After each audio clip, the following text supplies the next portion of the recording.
en este caso, en un caso tan emblemático, tan sonado, y no tener esa capacidad de respuesta por parte de los operadores del sistema penal, ¿qué es lo que tenemos que corregir en base a su experiencia como ex agente fiscal y ante el volumen de casos que hoy día se tiene en crimen organizado o narcotráfico?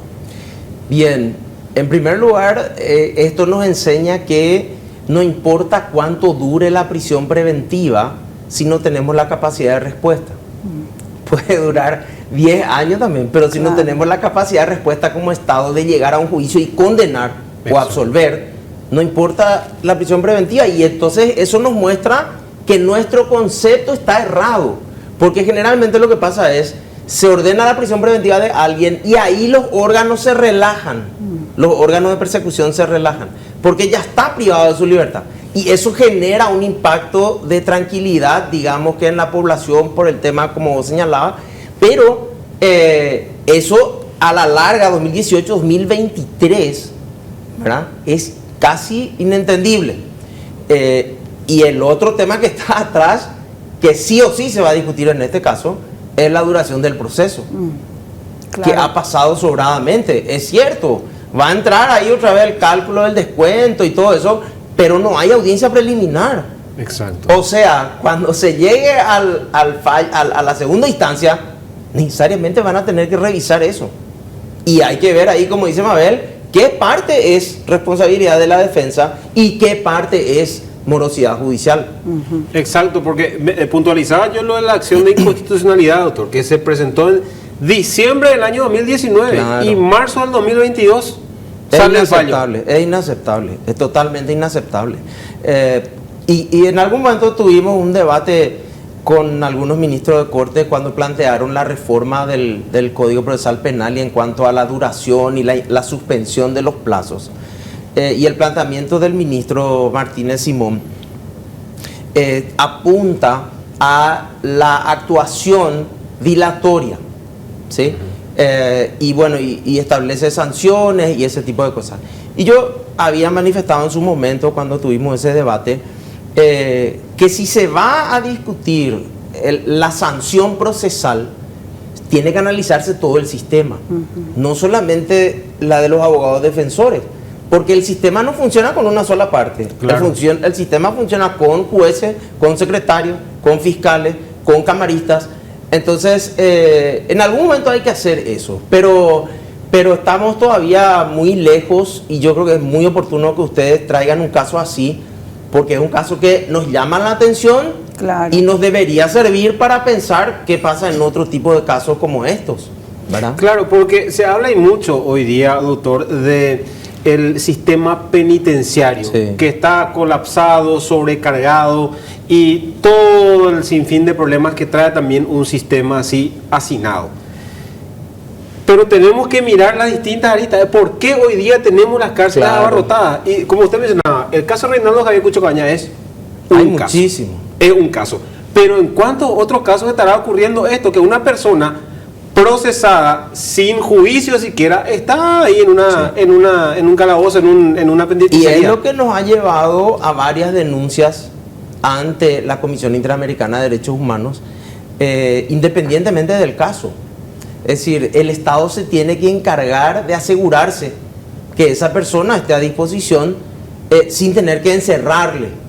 Pero sucede que es una tradición que nosotros tenemos en Latinoamérica en general, que es algo muy difícil de quitar. Y yo respetuosamente digo para los que trabajan honestamente, pero yo suelo comentar esto con mis colegas, acá hay un dilema.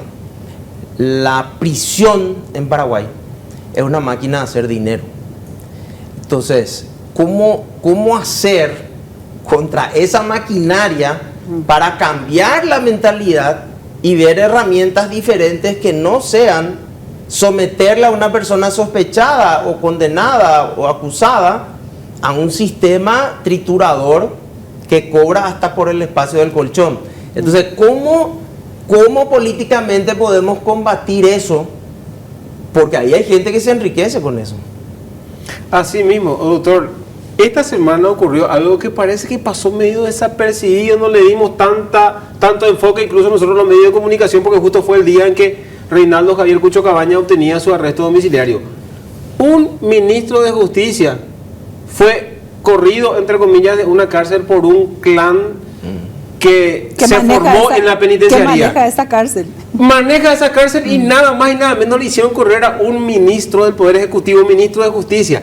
Y ahí digo yo, ¿en qué nos estamos convirtiendo? O sea, ¿a dónde va, dónde nos estamos yendo con esto? O sea, se le permite, entre comillas, a unos criminales o a una persona procesada que se organiza nuevamente dentro de la cárcel para formar parte de esa máquina de dinero.